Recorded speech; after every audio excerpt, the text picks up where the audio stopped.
The main thing we're not being told on how to build a relationship with God is being still, waiting for Him. They don't put emphasis on that. And being still shows a sign of intimacy. When you want somebody, when you want something, you make time for it. And with God, we have to be still to wait to hear from Him, to listen for Him. You see what I'm saying? And they don't tell you that because they don't really answer many questions that we have. They're not really explaining things in depth. They're not explaining things in a way that we can truly understand. I like to use Haven. And whenever you use this app, man, ask questions, man. Where should I start in the Bible? How can I build my relationship with God? I need help with sin. Start from there and start seeking. Because a lot of times people don't know how to break stuff down in a way that you can, really comprehend and understand. A lot of stuff don't really sound too relatable because whenever preachers are preaching, you just looking at them is so far, it's something to grasp. Oh, I got to get there. I got to get there. First of all, don't look at the preacher. You look at Christ, period. But I'm about to break down an analogy, and it feeds into the intimacy and the stillness that we need to have. So I'll put it to you this way. If I call you, whoever's watching this video, if I call you right now and I'm trying to talk to you and you really trying to have that conversation, right? But let's say you at a party and it's loud and it's noisy. If you really want to have that conversation with me, if you really want to talk to me, what you gonna do? You gonna step out. You're gonna be like, hold on, it's loud in here. Let me step off to the side real quick. And then we're going to proceed to talk and have the conversation. You're going to be able to hear whatever it is, you need to hear, that you want to hear from me. Or, you're going to say whatever it is you need to say. But we don't do that when it comes to God. We be working. We be doing so much. We be going, and try to make time for God on the side and just try to squeeze Him in whatever it is that we doing.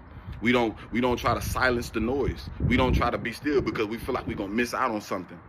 So if somebody call you, even if you want to talk to them, but you feel like that party is something that you really want to be at, you feel like you're going to miss out, you're going to be like, you're going to try to make that conversation work for as long as you can while that party's going on. But eventually you're going to be like, hold on. I'm at a party right now. Let me call you back. How many times you going to tell that person? Man, it gets deep, bro. But just think about it, though. Just think about it. Life tells us to keep going, keep working. Or we feel like we're going to miss out on something if we stop. And we just try to just pick up God whenever it's convenient. It's like, nah, you need to set aside time. You need to be still. Go for walks. Spend time in nature. The same way you made time for people that you was in relationships with.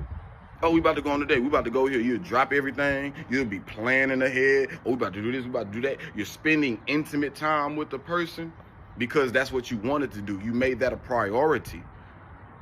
But why don't we do that for God? Oh, because we can't see Him. Because we can't hear Him. We can see Him, we can hear Him more if we seek Him more. We got to seek Him with our hearts, man. God don't want us to come to Him with just this fancy way of speaking. God don't want us to come to Him looking a certain way. God wants us to come humble and seeking Him with our hearts, period.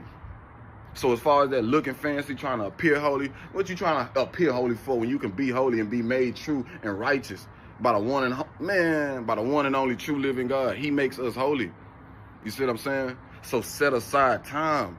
Anything that we made a priority for, what we do, we make time for it. Any of my brothers that's watching this, if you ever was a womanizer, what you do, you made time for it. Oh, I get off of work at 10 p.m., but I'm gonna have this shorty pull up. She pull up, you spending time with her, y'all doing whatever y'all do, and you try to carry out whatever agenda, whatever mission you had, because your mission was probably to what? Crack her. Okay, bet, I get off it. Oh, that ain't no problem. You can pull up whenever I get off. You gonna make time for what you feel like is important. Ladies, whenever that dude call you up, you off, or you could probably be with your girlfriends. Oh, but when that one dude call, you girl, I'm finna drop everything. What's his name? Jamarcus calling me right now. You know what I'm saying? Tavion calling me right now. Let me go see what he talking about. You know what I'm saying? So we make time for what we feel is important. We set aside time. Yeah, I got this going. But for you, I'm making an arrangement. We're gonna start making arrangements for God, man. Can't nobody love you like He can. Can't nobody give you that intimacy like He can, man. You ain't gotta seek no more after you find. I promise you, it's fulfilling, man. So just think about that. They don't emphasize that, man. Go for walks in the park. You see what I'm saying? Plan dates with the Holy Spirit. Ask God to accompany you everywhere you go. You see what I'm saying? And just, man, be still, slow down. Stop being on the go so much with work, so much with this, so much with that. Slow down, man. What you in a rush for? What you in a rush for, man? You ain't missing out on nothing. You don't want to miss out on the Lord. And He tells us in His word, be still and know that I am God. He tells us to be still, the Lord will fight your battles in the book of Ezekiel, I believe. Man, so what we rushing for, man? May God bless y'all.